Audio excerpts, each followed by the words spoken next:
Each agency will speak for 5 minutes, with the exception of SBA and our chief state economist, who will each speak for 15 minutes. After our agency presentations, we will have a question and answer segment. As I mentioned, we have a lot of people on the call here today. We're expecting nearly 2,000 between the Zoom and also our live stream. This is many more than we had anticipated when we began to discuss holding this event. Because we have so many people and in an effort to keep the program running smoothly, we do have a few requests for you for the question and answer portion. I ask that if you have more than one question, you limit your questions today to one. Additionally, if your question is extremely case specific, please don't ask the question here. The feedback form, which I'll link at the end, will provide a method of follow-up for the case specific type of needs. And in regards to feedback from our agencies, please understand that many of these agencies are absolutely swamped right now with this ever-changing situation. We appreciate your patience as follow-up and response times will not be immediate. Another important request that I make of you, because we do have so many people, and this is very important, please indicate to which agency your question is addressed. For example, HANO, what can you tell us about XYZ? If you do not indicate to whom your question is addressed, it will take us much longer to field these questions.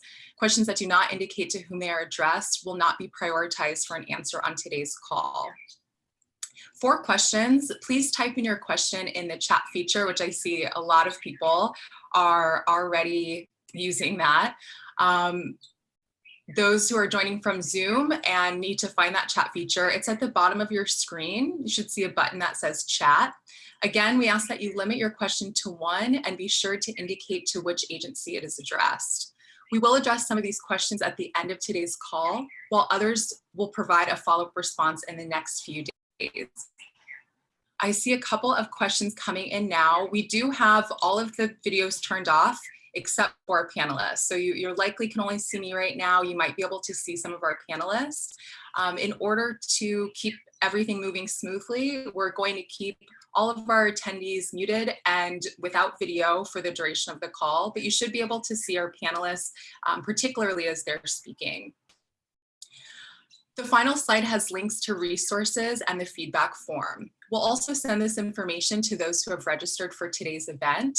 If you have not yet registered but would like to receive these materials via email, please be sure to register before the end of the day when registration will close. And one little last bit of housekeeping. Should we have any technical difficulties, please bear with us. There are a ton of people on the call. We'll try to get things moving as quickly as possible. And now to start us off, I'd like to introduce Dennis Ling, who is Administrator for the Business Development and Support Division Head of the Department of Business, Economic Development, and Tourism. The division is charged with promoting industry development and economic diversification by supporting existing and emerging industries through the attraction of new business, investment, and support services, thereby increasing exports of Hawaii products and services, expanding Hawaii's participation in global trade and commerce, and assisting new entrepreneurs and community-based economic organizations. Dennis? Aloha, and thank you for joining us this afternoon on this virtual town hall. Thank you, Leslie. Our division of the Department of Business, Economic Development, and Tourism is called the Business Development and Support Division. Our traditional role is to support small business in the marketing area, helping businesses to increase sales overseas and domestically. We are also involved with community-based economic development, defense industry resilience, enterprise zones, opportunity zones, and international affairs. You may know of our Hawaii State Trade Expansion Program called High Step and the various trade shows and fairs that we do, such as Surf Expo, Natural Products Show, Outdoor Retailer, Food and Beverage Expo in Tokyo, Bio, and the Hankyu Department Store Promotion. Today, however, that has all been put on temporary hold, as we have become, during this COVID period, an advocate for small business in areas that we may not directly be responsible for, but where we can lend our voice for small business, we will. To that end, we are concentrating on accessing federal funding and identifying state funding for new programs and other purposes, and also communicating with business. That does not mean that we are abandoning our role in the promotion of the export of products and services of HiStep. While several trade shows which we were planning to participate in have been canceled, we are still on tap to participate at the Tokyo International Gift Show in October and the Food and Beverage Expo in Kansai also in October. And we will continue to pursue export promotion projects, international programs, and other promotional activities, especially in the recovery period after COVID. However, for the present few months, we will concentrate on our first priority, communications. Our immediate task for the past week and this week is to inform the public of the CARES Act and the assistance available through the SBA.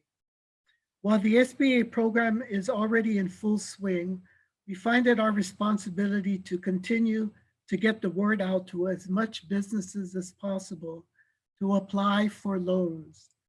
Our newsletter, which we hope you are all getting, and our website, invest.hawaii.gov, provides the latest information as we receive them, almost on a daily basis.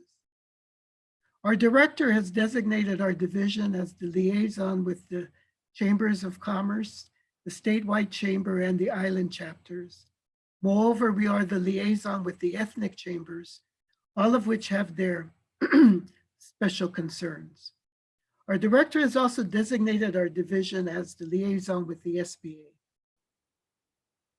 To facilitate our small businesses to get assistance from the SBA, our division has offered its services to the SBA to serve as a virtual call center to answer questions and help with applications and to facilitate communications. Our second priority is on accessing federal funding and identifying state funding for new programs and other purposes. Recently, the Chamber of Commerce of Hawaii shared with us the results of a survey that they took recently. And numbers 1 and 2 on the list were tax and mortgage and rent relief. While we support the Chamber in these requests, it's beyond the scope of our responsibility.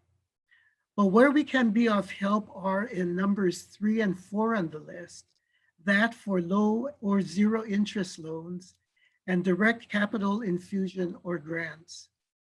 We are working to see how the state can implement such programs to supplement what the SBA is doing. Upon the results of the recently rolled out Paychecks Protection Program and the Economic Injury Disaster Loan Programs, the state will see where it can step in to serve the gap group of those who were not able to be serviced and to supplement those who were able to be served. This would depend on the amount of money that the state receives directly from the federal CARES Act. Thank you for this opportunity to share these thoughts, and I will be available for questions. Thank you very much, Dennis. DBEDT is really a one-stop shop for small business information, and we appreciate that. Next up is Len Higashi, who's the Acting Executive Director for Hawaii Technology Development Corporation. HTDC supports tech and manufacturing businesses in Hawaii.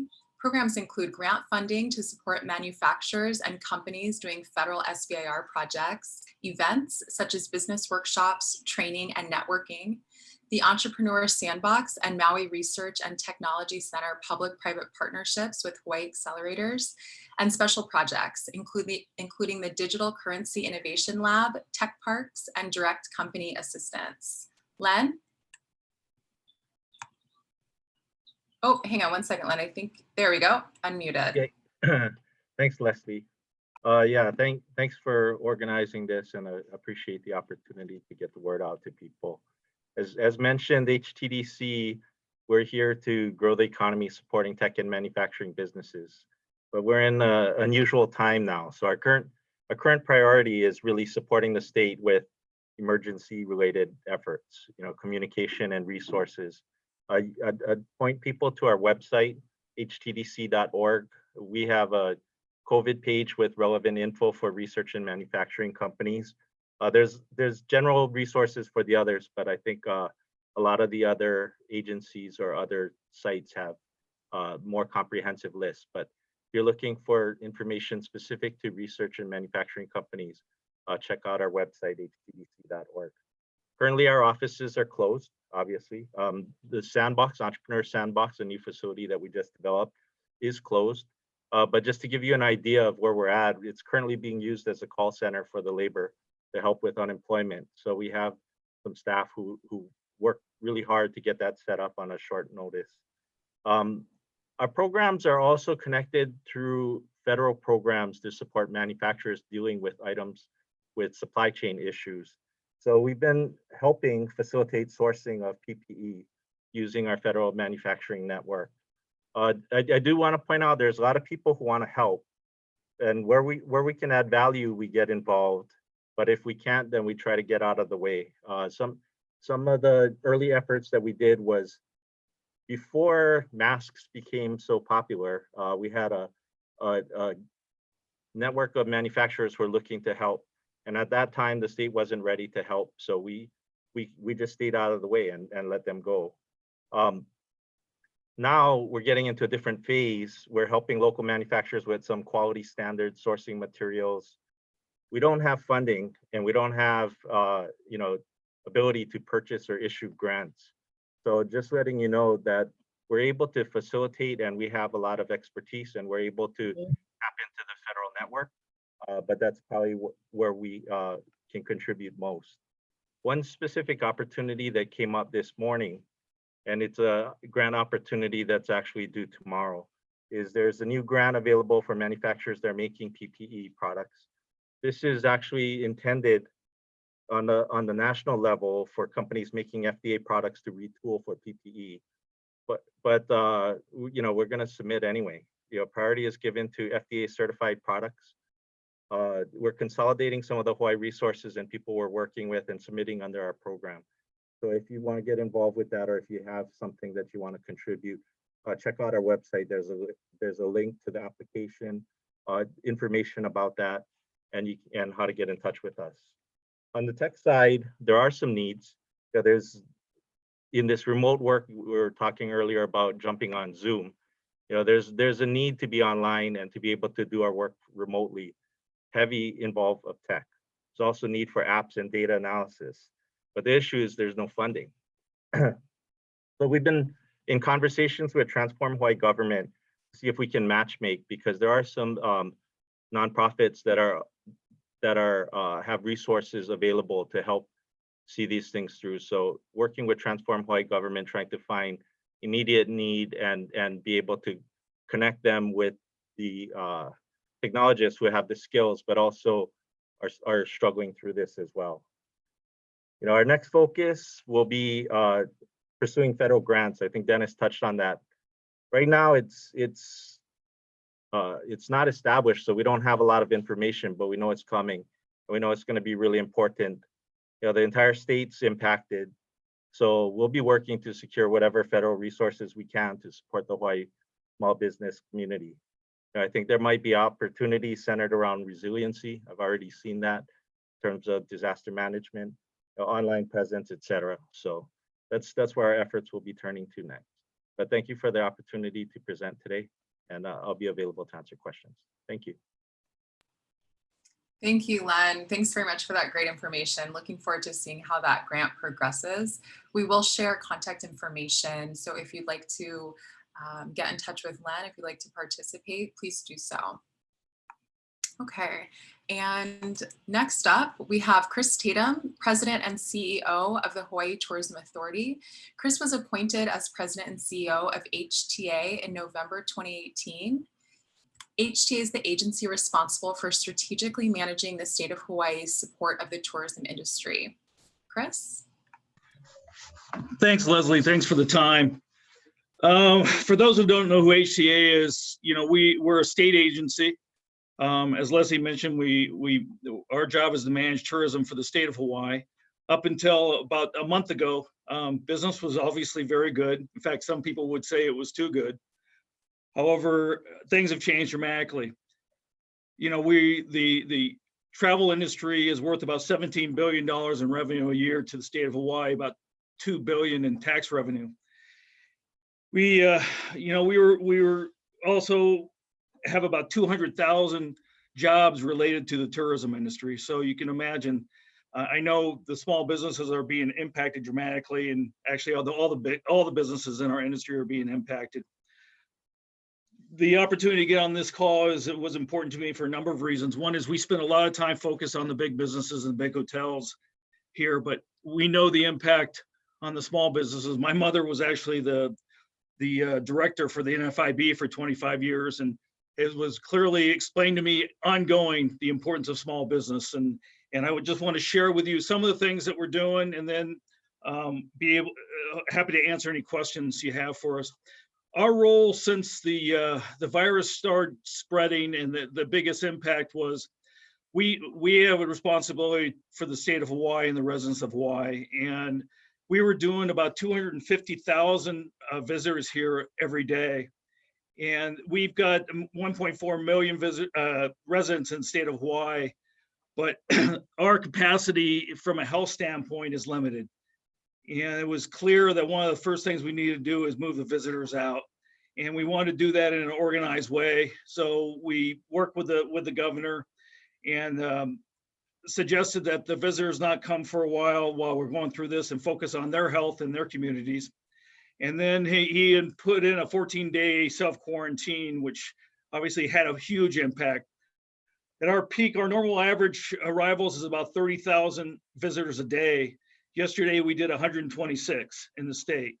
So it's been significant, and I know it's hurt all the businesses, but it's the right thing to do. If we can get this under control, the faster we can stop the spread and mitigate the impact in Hawaii, the better for us in the future, and more importantly, the better for the residents of the state of Hawaii.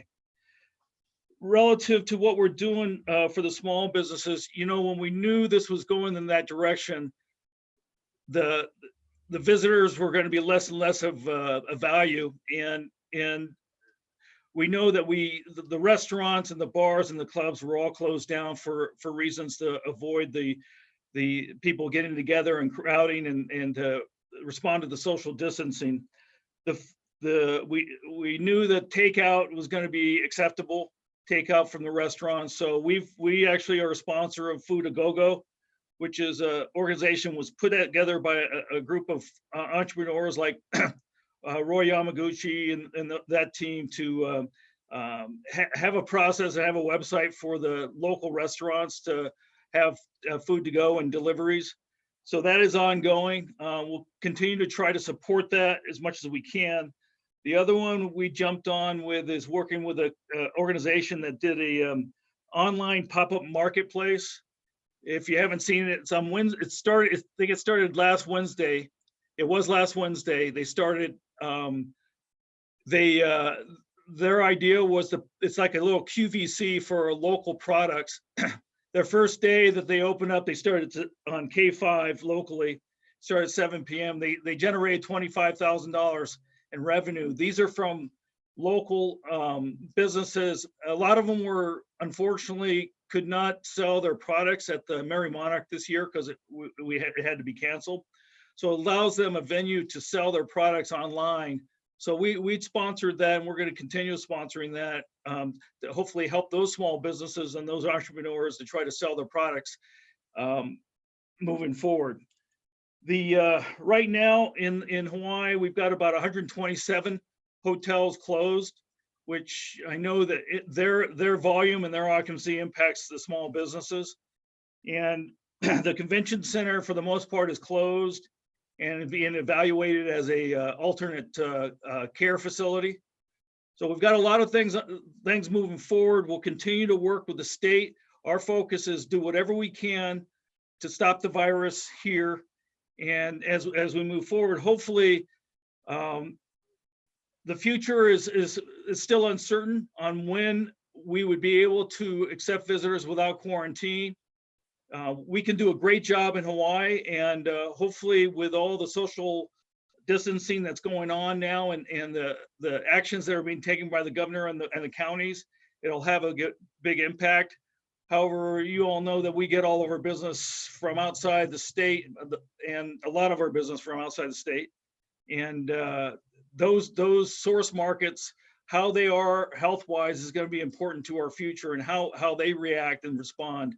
So it's still a lot of unknowns. I know all of you know that, but we're going to do everything we can to support the state on this in Hawaii.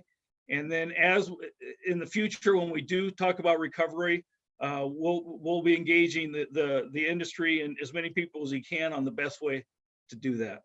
But thank you for the opportunity. Thank you, Chris. We appreciate that update, and what a difficult position with Hawaii's economic dependence on the visitor industry. Certainly curtailing visitor activity in the interest of public health is no easy decision. Next up, we are going to hear from Lisa Maruyama, President and CEO of the Hawaii Alliance of Nonprofit Organizations.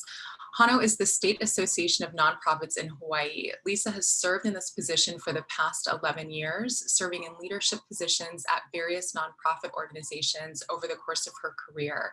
She has a focus in strategic thinking for systems change, nonprofit management, strategic communications and marketing, program development, sector level policy issues, and government relations. Lisa? Oh, 1 second, Lisa, you're still muted here. Let's see.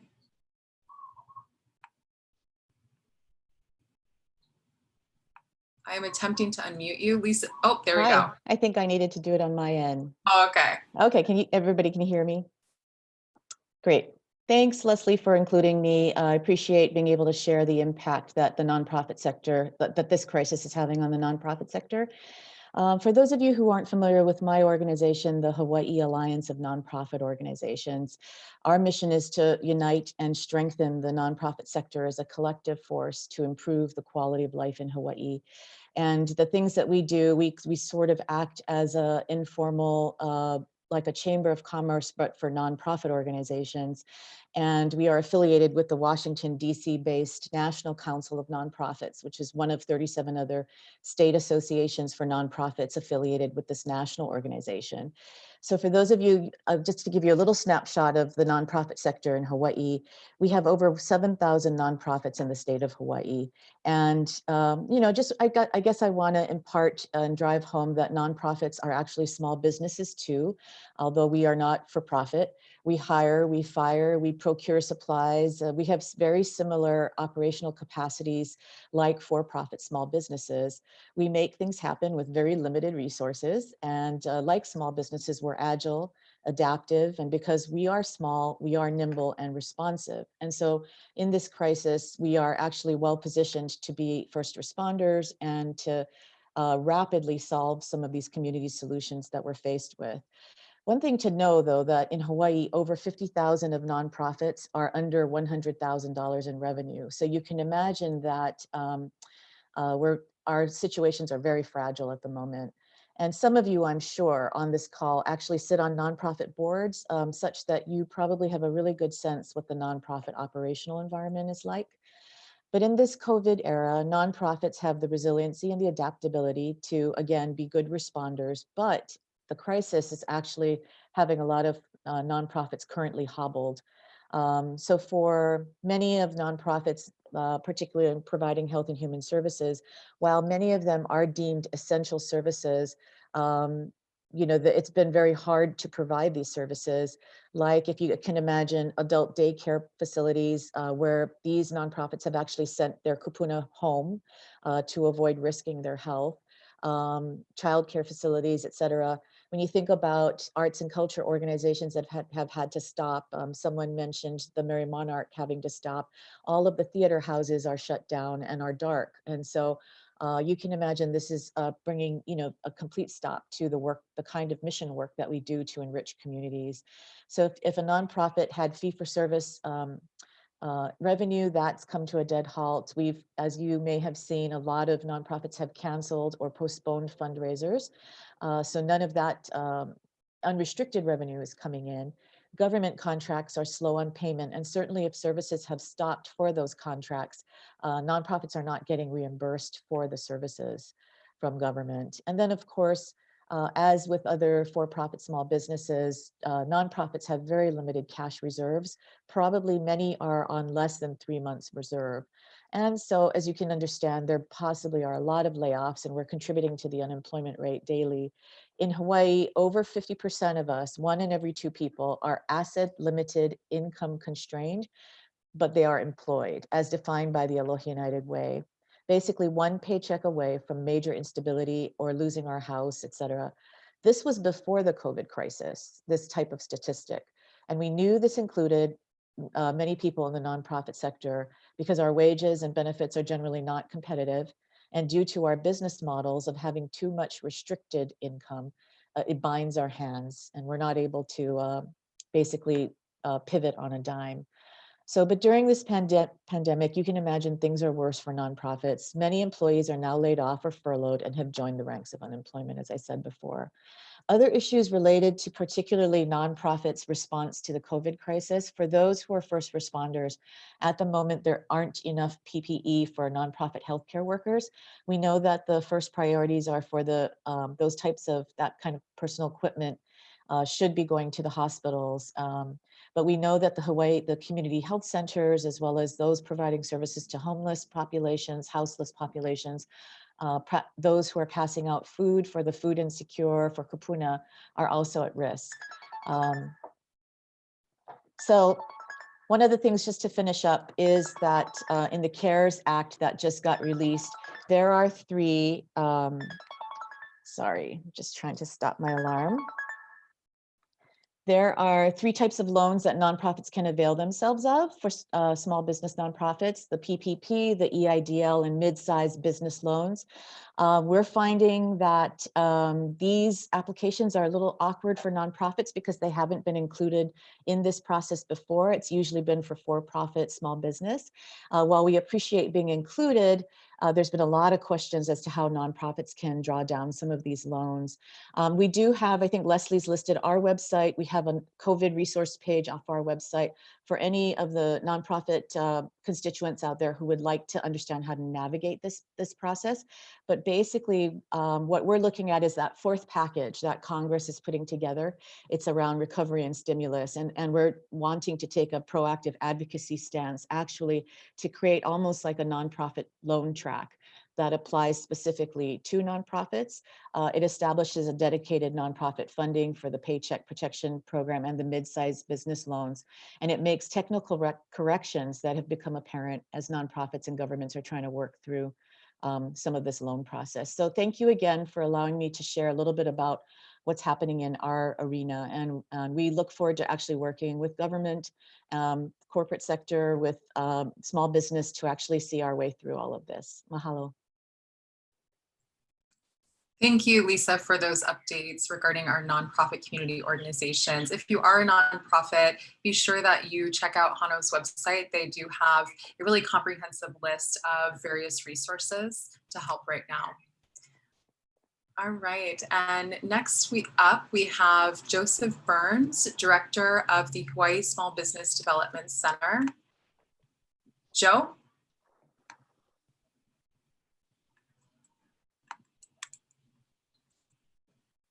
Hello, everyone, and thank you for joining us today. So just briefly, first of all, let me apologize. My camera is broken, so I don't have a picture up. Our mission is to help companies form, grow, and thrive. And we provide no-cost business advisory services to local businesses as a resource partner of the United States Small Business Administration, SBA. And as such, we're part of a national network of centers around the country that do this kind of work directly with small businesses. We have offices on the neighbor islands in addition to our office on Oahu.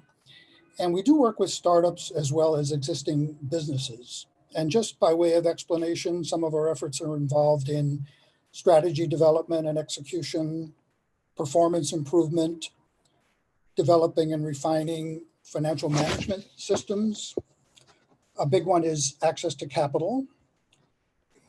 And we do that by working with lenders, with CPAs, to help people apply for debt capital. And right now, of course, in this current crisis, we are helping companies to apply for the SBA loans, the EIDL, as well as the PPP. In fact, I just heard from one company this morning that they actually got approved for their PPP loan. So we know in the state of Hawaii, at least one person got approved. And I also would like to back up a little bit and say that just because these loans are available, they may or may not be appropriate for your situation. So our approach is to speak with our clients individually, one-on-one, find out what their situation is, and then come to an agreement on what the course of action is. So I was talking to a client last week who wanted to apply for one of the loans, but it turned out that they were better off not applying for the loan, going for unemployment, which doesn't mean that you can't do both, but for them, it was a better strategy. So that's the approach that we're taking. I'm not going to speak too long today because there's so much information out there, but I did want to just mention that our services can be accessed by registering on our website, and I think that website is up there. So please go ahead and register. Of course, there's a lot of demand right now. It's very busy, but if you register, we will be sure to get back to you, everyone who's signed up. And then the last point that I will make is that we do have a business recovery guide that's used during and after a disaster. It was designed for physical disasters such as flooding or the lava eruption on the Big Island. However, it can also be used for this kind of economic disaster as well. And it's kind of a plan that lets you go through and do the steps that you'd need to take to get back on track. So, you know, that can be made available to anyone that would like to see that or use that. So that's all from me. Happy to answer your questions later on. And thank you very much, Leslie, for including us today. Thanks, Joe. Appreciate that. Next, we are going to hear from Frederick Ganilo of the Pacific Island Small Business Development Center. With a combined 31 years of experience in accounting, finance, and income taxation, Mr. Frederick Ganilo held positions as an external auditor, internal auditor, controller, chief financial officer, and assistant vice president of commercial lending. In recent years, Frederick came to work with the Guam Small Business Development Center and found a passion in assisting entrepreneurs realize their dream of business ownership. He just obtained the position of Network Director of the Pacific Island Small Business Development Center. Frederick, I'll turn it over to you. Thank you, Leslie. Hafa day from Guam, everyone. Can you hear me okay? Essentially, what we do, just as Mr. Burns had said, you know, we are the technical arm of the SBA, so we're here to assist small businesses to get into business and stay into business. So it's startups all the way to existing businesses. That's our main role. And we do this by providing confidential one-on-one counseling as well as training at our training facility at our location at the University of Guam. However, given this COVID-19, our situation has changed. So obviously we cannot be one-on-one with everyone and be close because we're in the social distancing. So having said that, we've moved to a remote section of providing counseling, and we do this in different ways. We use the Zoom, we use Facebook, we utilize WhatsApp, all these different technologies in order for us to still reach our clients out there and help them. And in this time, our focus has been, as a result of the 2 trillion CARES Act and the products that have come out of that through the PPP and the EIDL, that has been our primary focus to help people tap into those particular items. And it has been challenging because on the EIDL, as we know, for those of us who have been assisting people to get into those, there's been a changing environment constantly. So it's difficult for the small businesses to understand and to try to keep them focused onto it and to really get into it. as well as the PPP that we've had multiple people get into that as well. And that one has gone a little bit smoother, but it's still a lot of challenges in terms of getting people into it. But we've had multiple requests coming down, and we continue to help folks. And so for those who aren't familiar with our how to tap into us or get more information, you can go to our website at pacificsbdc.com. And there's information on the COVID-19, information on how to contact us if you need some assistance. That's where you can go to become a client, and we can help you get more information, or if you just need assistance in some form in our area. Our area is unique if you're not aware. It encompasses 7 service centers, and it covers the Federated States of Micronesia, which we have 4. We also have the Republic of Palau and the CNMI, as well as Guam. So our Western Pacific region is quite unique and quite diverse in terms of cultural background. So we're here to help the small business and survive this unprecedented time. And we really see ourselves as first responders to these small businesses.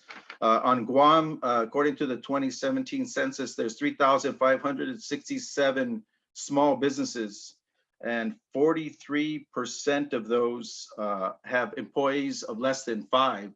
So we see as our job is to really help them as much as possible to try to survive this time.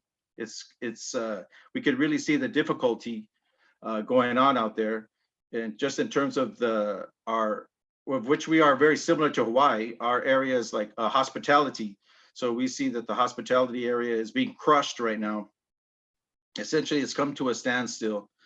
The things that are going on there are practically zero occupancy. Before that, I think all the hotels were enjoying over 85% occupancy, and with their revenues, tax revenue they were giving to the government, it was quite good for the government. But now all these things have really are going to impact going forward. Plus, just like the other gentleman had mentioned, Mr. Tatum, just like us, all the restaurants and bars are closed. So all as well as those, as well as the hiring of people in those areas, and they've pretty much gone to a delivery and pickup format. So we're really being impacted substantially. So, but I won't go any further than that for now. If you have any other questions for me, feel free to give me those later. Thank you very much, Frederick.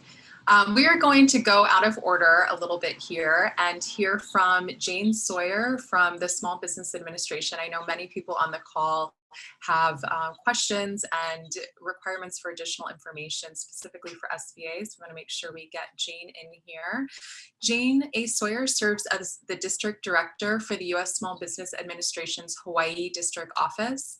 Appointed in 2009, she oversees all activities of the federal agency, from loans and lending relations with financial institutions to small business training and counseling assistance through SBA resource partners, such as the Small Business Development Centers, SCORE, and Women's Business Centers. Jane will be speaking longer, as I mentioned in the beginning, for about 15 minutes. Jane, I'll turn over to you. Aloha. I guess, is everybody hearing me now? I hope so. I'm again happy to have all of you here and to have all this expertise on the call with us, because these are the people who are really going to be able to help us all get through this together. SBA does have an oversized role to play with the new programs that have come out, both from the emergency declarations and then from the CARES Act.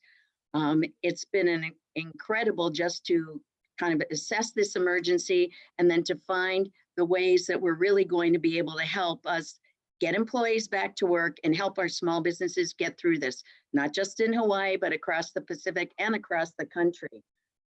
This is really an unprecedented effort. So again, somebody said earlier, it takes a little patience. We're kind of, building the airplane as we fly it, more ways than I've ever seen before, but this has all happened very fast.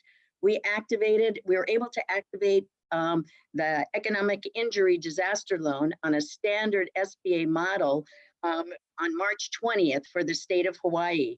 And in the next week, we got the CARES Act. And just on Thursday, April 2nd, we got the rules. So we have really gone a long way and really taken a fast pace to get everybody connected with these resources. We got the economic injury disaster loan is a direct loan from SBA. It hit unprecedented dimensions, and definitely the whole system was taxed. We had some system failures, so we had to go back and expand it. So it's been much streamlined, cleaner, and people should be getting their funding starting very, very soon. The CARES Act really took things on in a big way. We got $349 billion in emergency small business capital for businesses through the Paycheck Protection Program. This program goes through our 7A lenders. So the place for resources on this one is to check with your banks. Every small business, 500 or less, can apply for this loan. It's a very different model than we've had in the past. So it really is important to talk with your banker, because they're going to be the portal and they're going to be the place where you apply for this loan.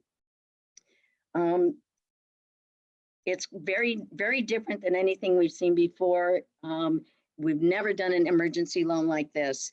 There's no collateral requirements, no personal guarantees, no SBA borrower or lender fees, and no payments for the first 6 months. There's no cost to you to apply, and there's no obligation once the approval comes through that you accept the terms or you accept that loan. I think you need to, as Joe Burns brought up, it's really a good thing to talk to your advisor, your accountant, your bookkeeper, and really evaluate what your needs are for this program. The very best place to get information, since there's a lot coming out from different trade groups and things like that, is to go to www.sba.gov. That'll take you to our website. The first page that will pop up for you is a disaster assistance page. You can click on that connection on the big banner at the top, and that will take you into different information about the different programs that are available. And we have the Paycheck Protection Program loan, we have the emergency injury disaster loan, and the advanced provisions that were put in last week. We also have the SBA Express Bridge loan that goes through your 7A lenders. And there is also debt relief for small businesses who have current SBA loans or disaster loans. So that's a wonderful provision that a lot of people have not looked at yet, to help defer payments and also to help them have SBA cover some of those payments for a time while we're going through this economic downturn. So there are 4 different things. You can get information at SBA's website. And we started accepting applications. The first day they were open, SBA received over 12,000 applications. And so I'm glad to hear that some of you are getting responses on the loan, to see that your applications are getting approved, and hopefully we'll be seeing things turn around quickly. A lot of people have questions on the economic injury disaster loan, and this is a direct loan from our Office of Disaster Assistance in response to a request from the state of Hawaii. The loans here are up to $2 million with a 30-year term.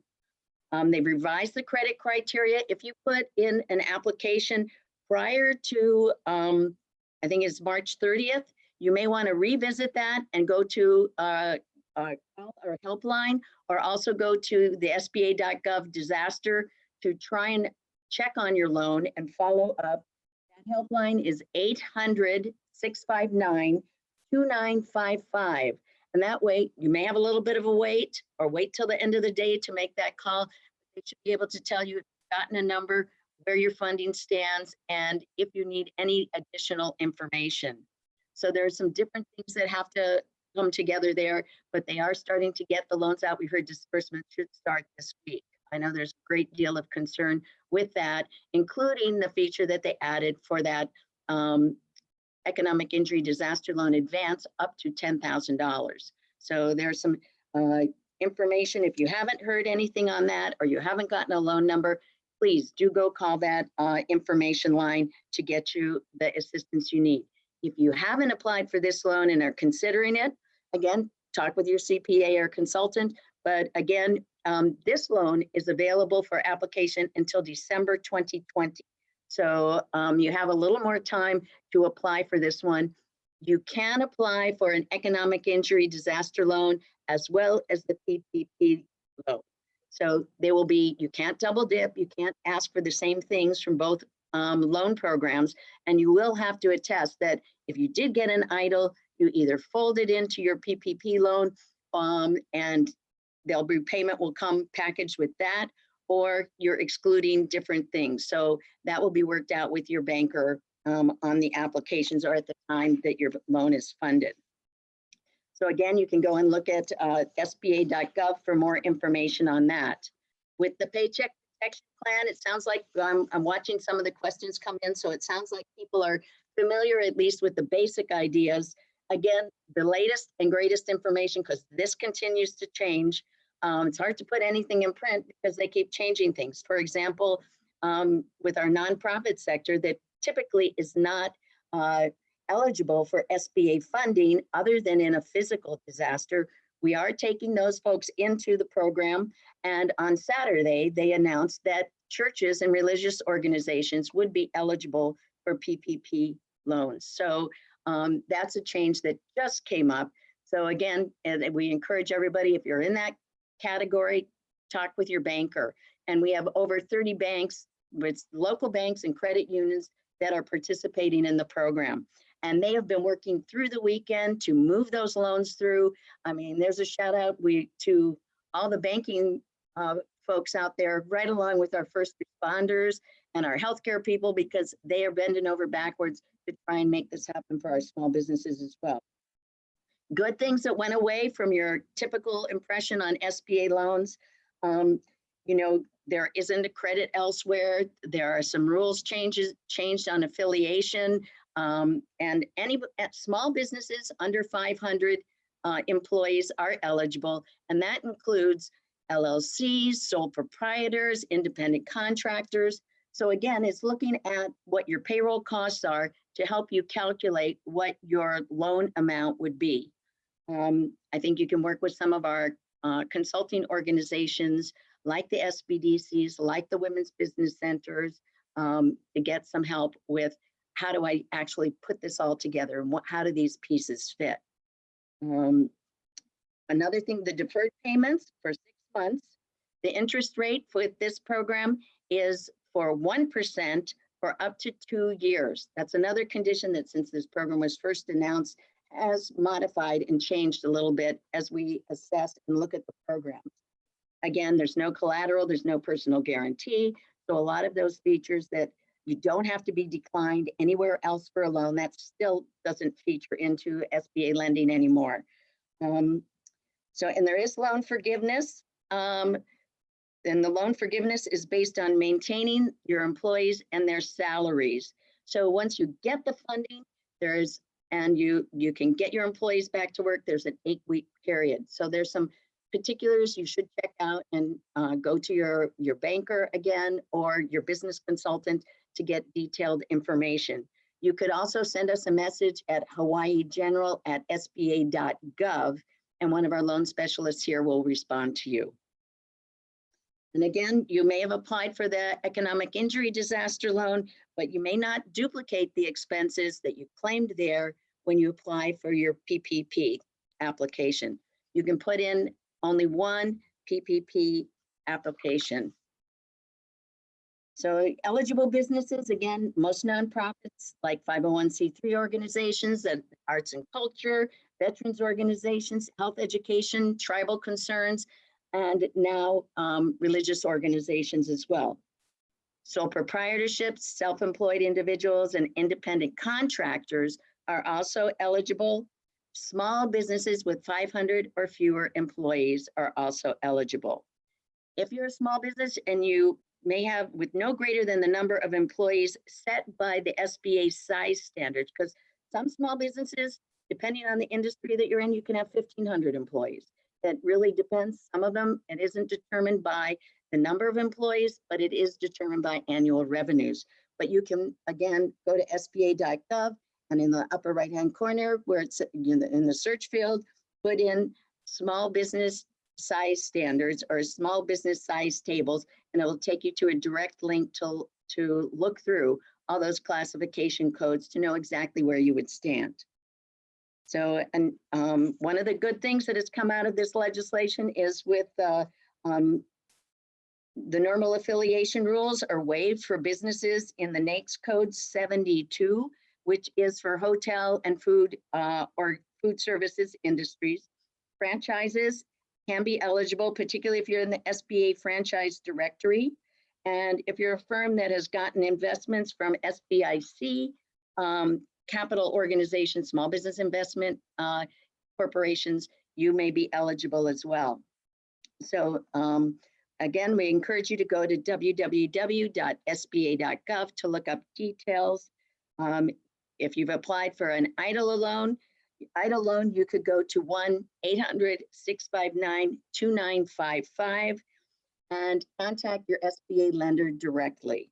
I know there'll probably be a lot of questions. I have to apologize because I have to get on another call as well. But if we're still going, I'll come back and check in with all of you. Thanks very much.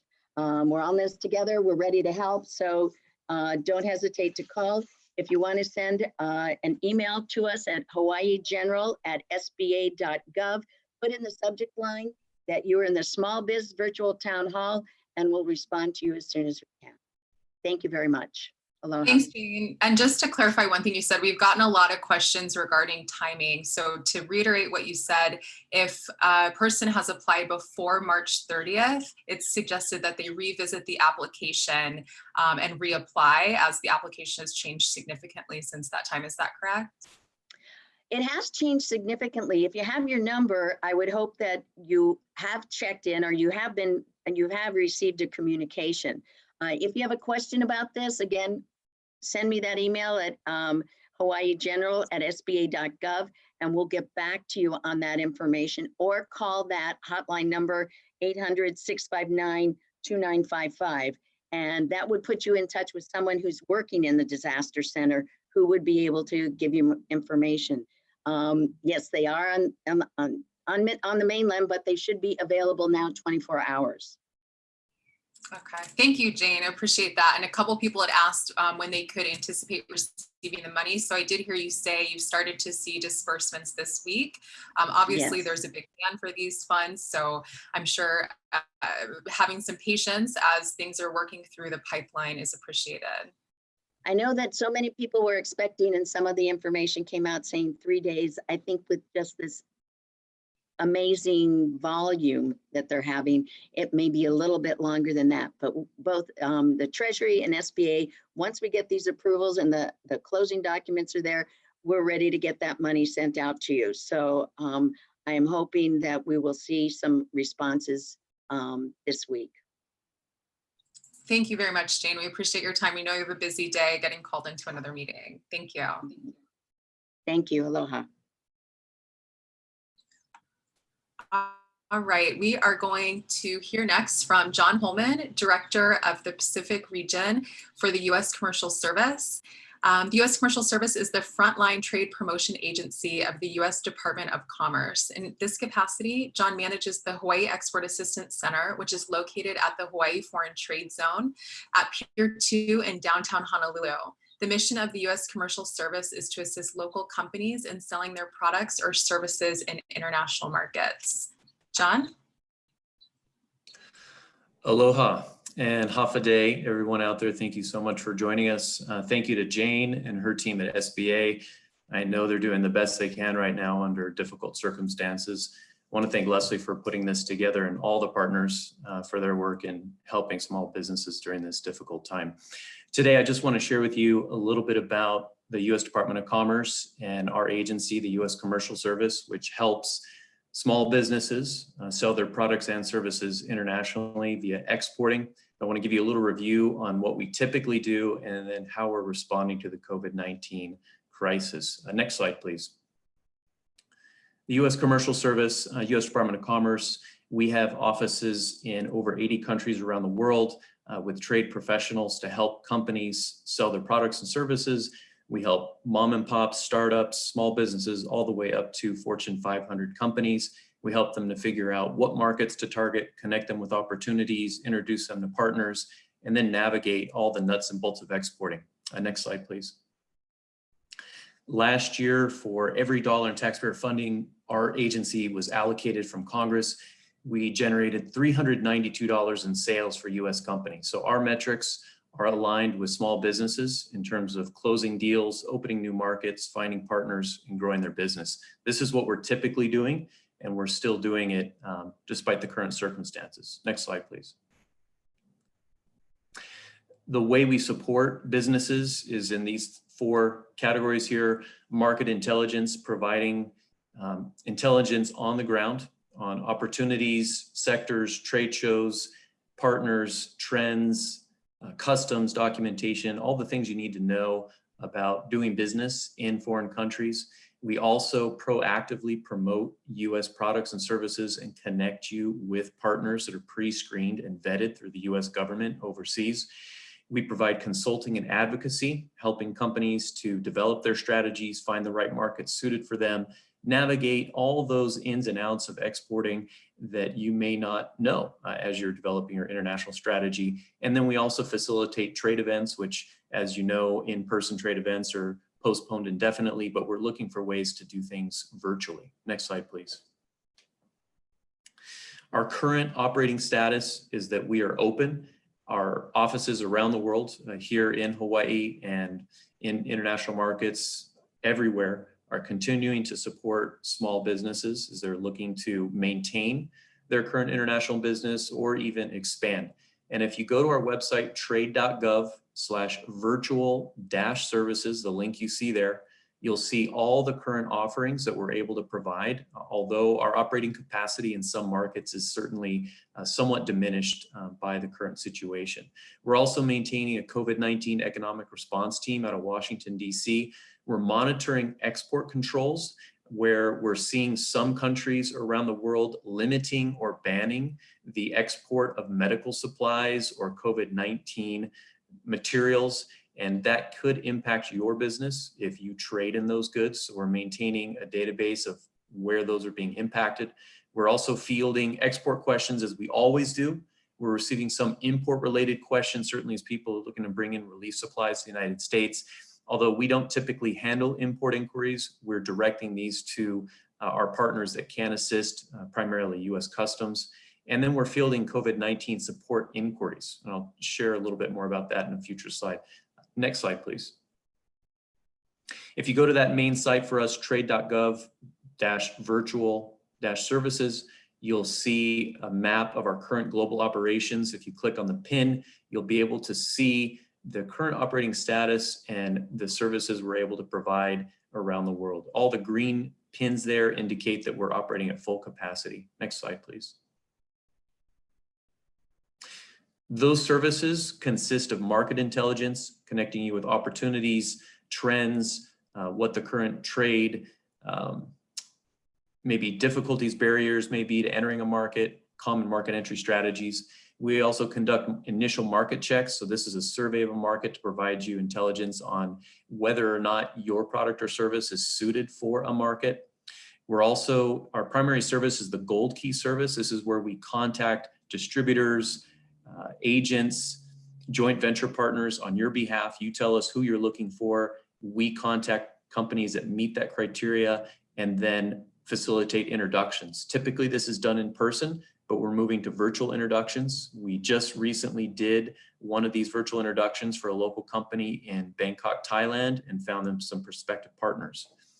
E-commerce support. So if you use your website to sell internationally, we have a whole e-commerce innovation lab to help companies to beef up their sales presence in foreign markets. We also conduct due diligence background checks on prospective partners. So if you get contacted by firms and they want to do business with you and you're not sure if they're well suited for you as a partner, we do background checks. Just this week, we're doing a background check for a local company in India as they're looking to enter that market. We're also moving towards virtual fairs.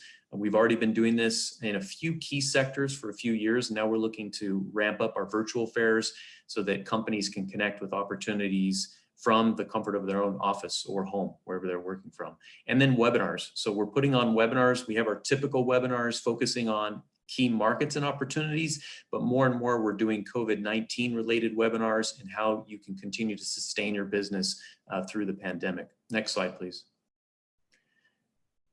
We have a series of webinars coming up beginning tomorrow on financing for exporters, from credit strategies, banking strategies to alternative financing solutions.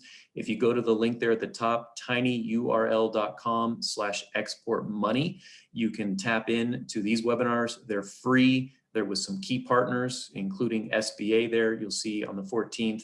And these webinars are designed to help US exporters continue to maintain their international presence through creative financing solutions. Next slide, please. A few additional resources. This is not through our agency, but I thought might be helpful to the audience here on the line today. If you have COVID-19 related supplies, medical supplies or related, and you'd like to sell them to the US government, you can go to the link here. Or if you're interested in donating supplies to the US government, you can go to this link that FEMA has set up on their page. Facebook is offering $100 million in cash and advertising credits to small businesses. And if you go to this link here, you can get access to that program. And then the Export-Import Bank of the United States, which helps facilitate international transactions for exporters. They have some creative financing solutions that may even lend money to your buyers to ensure that your sales can continue to go through. They offer supply chain financing and export credit insurance to make sure that you get paid through the pandemic if your buyers on the foreign side are unable to pay, and you see that link there. I will also post these links in the chat box so that you'll have access to them. Next slide, please. That's it for me. Again, our key website link, you see there, trade.gov/virtual-services for all the latest on how we're helping companies from e-commerce solutions to virtual introductions, webinars, it's all there. And then you see my email address there at the bottom. You can contact me anytime, and we'll continue to help you sustain your international business and hopefully continue to prosper through the long term. Thank you very much. Thank you, John. Appreciate those resources. We will make those resources available to everybody who's registered. At the end of this call, you will receive an email with some of these resources, the list of resources and a couple of other documents for your review. Now, last but not least, we are moving on to Eugene Tian, who's the state economist at the Hawaii State Department of Business, Economic Development and Tourism, and serves on the board of the Hawaii Economic Association. Dr. Tian's role at DBED is to conduct research on economic issues such as tourism, emerging industries, diversification, quality of life, technology, energy, and taxation. His team also produces the official statewide short-range economic forecast on a quarterly basis and the long-range population economic forecast every 5 years. Eugene is going to provide us with economic information specifically in regards to the labor market. Given the significance of economic considerations, his presentation will be a bit longer, about 15 minutes. Eugene? Okay. I think at this time it is very difficult to do any economic forecasts because any forecast today will be revised or updated next week. So I look at Hawaii's history and look at what this situation will be similar to the history. I couldn't find anything. So what I do is have a few slides to go over to let everybody know what is happening in our history. And you can see, especially for the 2009 Great Recession, and see what the current situation will be in comparison. So if I go to the next slide. So this slide shows that the tourism basically now is almost zero. I think the number reported by the Hawaii Tourism Authority, they report every day about how many passengers come and how many of those are visitors. So the number comes is around 600 per day. That's passengers. But out of the 600, about 120 or so is visitors. We still have some visitors coming, but basically, if you look at the passenger count, our office compile every day. And last Friday, we were at about 299 passengers. So it's almost close to zero. The next one. And this shows what happened to our, I'm concentrating on the labor market. So what is happening on the initial unemployment claims. So at the week ending March 28th, our unemployment claim increased and jumped to 48,000. So that we never seen that kind of unemployment claim filing in the history. So that is very surprising. So if we go to the next slide, this shows our estimate about the tourism industry. So this is by employment. And you look at it on the left, tourism is our #1 employer, accounted for about 19% of our all employment. So in terms of numbers, it's about 173,000 employment. So that number, and you can have a feeling that at the later, my last slide, I assume that maybe 50% of those will be laid off or furloughs. And someone told me today that the 50% is too conservative. And the person told me it may be 90%. So the numbers are impacted not only in the visitor-related industries, it's also impacting the industries related to our residents. For example, the accommodation and food services. Those mainly is restaurants serving our local people. That's 3.4% of the jobs. And we have the art, entertainment, recreation, that's 1.1%. So if you're adding all these together, will be impacted. Those are the main industries impacted, will be about 23%.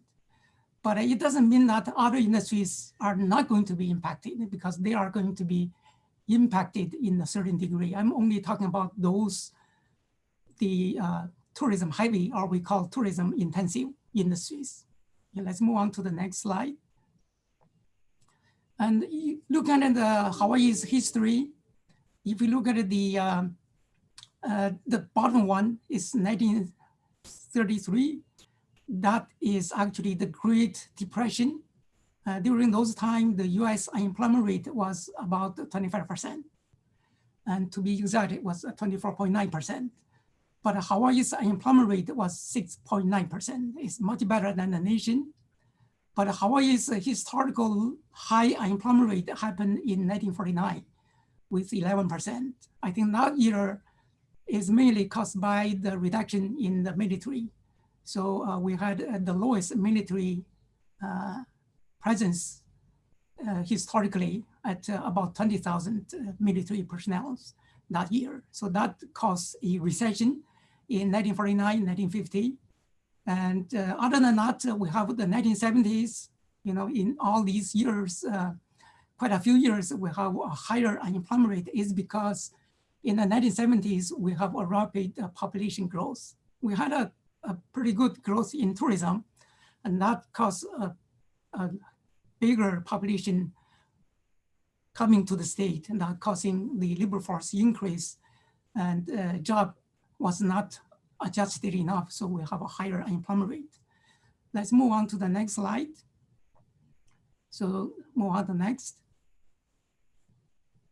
So this shows that in the 2009 Great Recession, Hawaii's economy dropped about 3.6%. So you can compare what's happening now. I think most people, I believe, that will say this time it may be worse than the 2009. And because of the things we have seen, we never seen before, and we never shut down tourism in the past. So our economic growth was 3.6% decrease. The US was 2.5%, and our hit was more than the US. And also it took us longer. It took us about at least 1 quarter behind to recover. And let's move on to the next one. And this shows that the job count, because our recession is actually started in 2008 when the Aloha Airline ATA, they ceased operation and we lost 2 cruise ships. It's actually started with the tourism. So those 3 years, we lost about 38,000 payroll jobs. So you can see now we are losing much more than that. So next slide. And this shows that this is a comparison between 2009 in recession with the pre-recession 2007. You can see that almost all the industries lost jobs. The only industry didn't lose a job is actually healthcare. I think healthcare for this time, it may be still growing in jobs. And we didn't lose the jobs in the state government. But after that, in 2010, we had a big layoff, 2 years furloughs and 1 year with reduced pay. So the government also will be impacted, but the impact is not immediately, will be 1 year or a few months later. Let's move on to the next. This shows that in the 2009 recession time, we lost about 1,700, about 1,700 businesses. So Aloha Airline is one of them. So you can have a feeling that this time how many businesses will be lost. So next slide. This shows the unemployment claim. So you can look at the 2009. That unemployment claim is about, for that year is almost 140,000. And now our unemployment claims, it has been increasing. And this Thursday, the Labor Department is going to release the data. That's basically the 3 weeks into this crisis. And that number, I believe, will be a big increase this coming Thursday. So last time, the increase from the trough to the peak is about 124.3%. Let's move on to the next slide. So this shows that for the statewide, the payroll job, that's with a salary job, is actually, it took 6 years from the 2009 recession to recover to the pre-recession level, which was 2007. Let's move on to the next slide. And if you look at the tourism, and this is the part of the tourism is the traded sector, is a wholesale trade plus retail trade. It actually took 10 years. And I didn't want to use the retail sales is because the retail sales has the inflation involved, because it has the price level involved. If you look at the payroll jobs, we actually, it took us about 10 years to recover in the trade sector. And I think for this event, there will be some structural changes into the future. I think the trade sector may or may never recover. And the reason is there will be more the e-commerce into the future. Okay, let's move on to the next one. And this is my last slide. Basically, I just want to do some analysis on the jobs. So I pull out the 2019, the job count. So those 4 industries, I call it the tourism intensive industries, trade sector, transportation, leisure, hospitality, and other services. That total together is about 38.3%. So the reason is that it's not only those, this is actually beyond tourism. That's why I call tourism intensive. It's because of the restaurant, they are serving the local residents. They are also closing. They only open for takeout orders. So the 38%. The total job is about 275,000 jobs. I was assuming about 50% of the jobs will be furloughed or maybe laid off. That's also in Hawaii, we have about 7% of the workers, they holding multiple jobs. So I think that Hawaii ranked number 8 in the nation for multiple job holders. So if we convert those jobs into number of people, so we divided by 1.07. So then we divided by the total labor force. That's equivalent to about 20% of the unemployment rate. So then we also have the self-employed people. That's about 111,000. And those self-employed people, I think a lot of them, they also have a payroll job. And this is self-employed job is just second job. But there are many of them also is sole proprietors. And some of them maybe also will lose a job. So the including everything, I think the unemployment rate may go to about 30% if we including everything. So as high as 30%. So you can have a feeling about what is happening this time, but into the future, we actually don't know. And if we do the economic forecast today, we would have to assume what is the recovery plan, maybe for how it depends on how long this crisis will last, and also how soon it will be recovered. So I think that's all my information for now. Thanks, Eugene. Appreciate that overview. And just a quick question for you.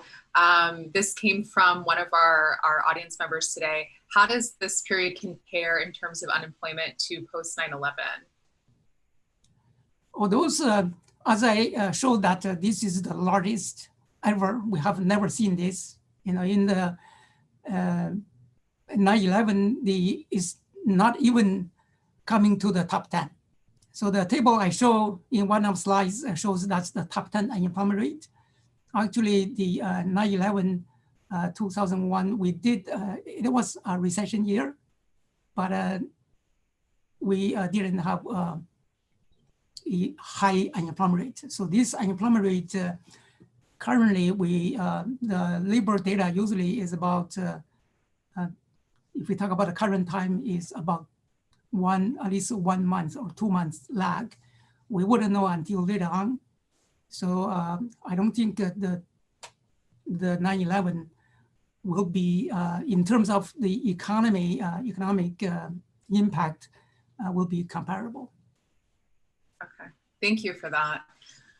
That concludes our agency presentations. We have just a little less than 10 minutes remaining for our question and answer portion. We'll try to get you out of here on time. We appreciate your sticking with us for this long.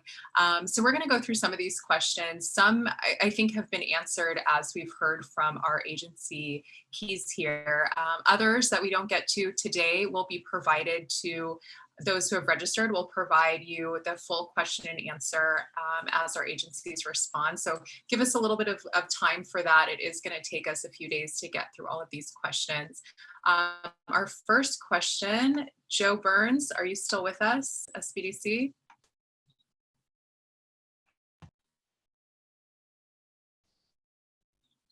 Joseph, are you there? Yes. Okay, great. This question is from Paul. Can landlords get compensated for lost rent via the CARE Act? Not necessarily specifically for lost rent. However, if you have a company that owns property and you wish to apply for the Paycheck Protection Plan loan, you can do that, which is meant to carry you forward for those 2 months where the loan applies, which would be to replace your paycheck or your draw for your company, that if you did maintain whatever the loan was in terms of the payroll and the number of employees, then that loan could become forgiven. It's not specifically to replace the rent, but it could be used to carry you through a 2-month period. Okay, thank you. And one more question while I have you. Are there any resources for small business retailers that are locked into leases at high-end malls in regards to rent relief, rent abatement, or renegotiating an existing lease? Then that question is from Debbie. Yes, not necessarily through the government. However, I've heard some of our clients are talking to their property owners or property managers and asking for some sort of relief or abatement. And I know that there are some that are giving that. So that's really on a case-by-case basis. And I would encourage Debbie to speak to the property owner or the property manager to see what she might be able to get from them. Okay, great. And so just generally, best suggestion is to speak with the property owners to see what might be practical and available. Right.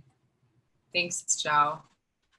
Lisa, HANO, a couple of questions for you. I know that you've responded to some of these, but just for the group.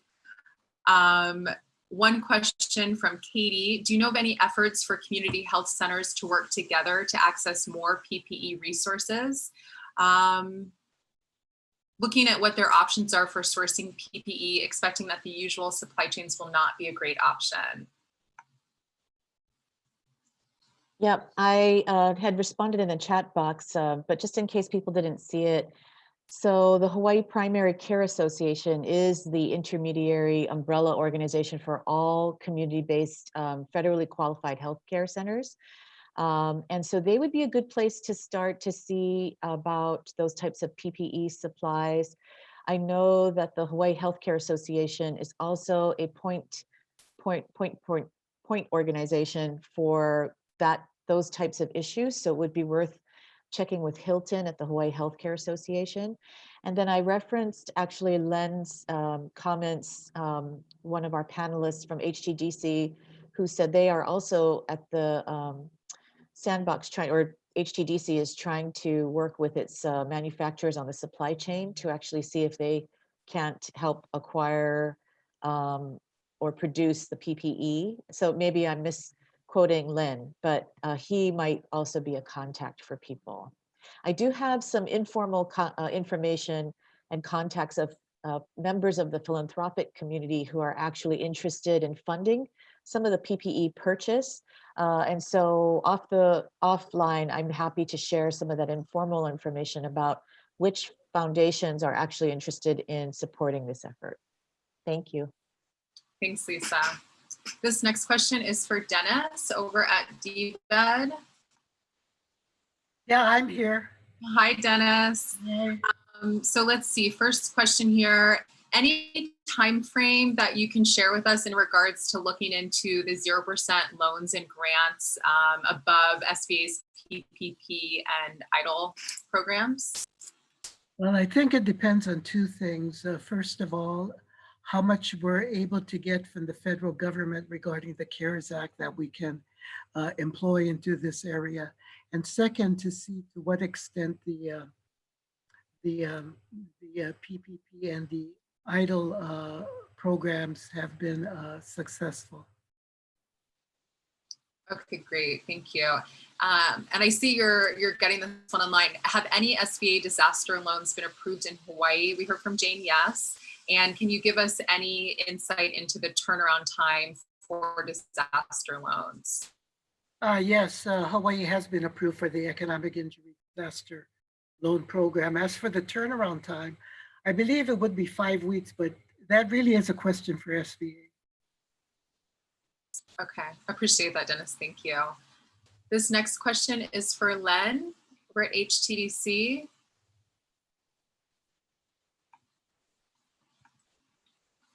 Hello. Hi, Len. So a couple of specific case questions, but I thought we'd throw one out there.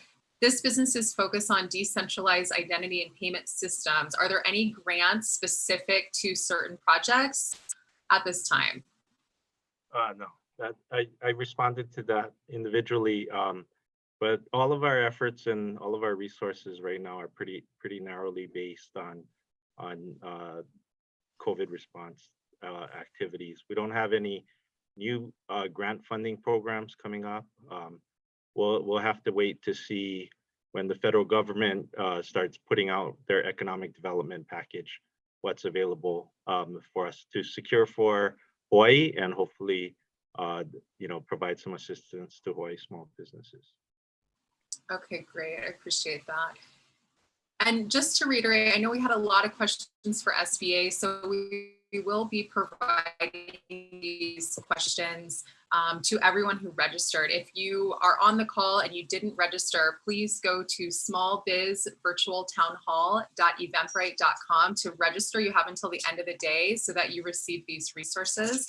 That is going to conclude our question and answer session here.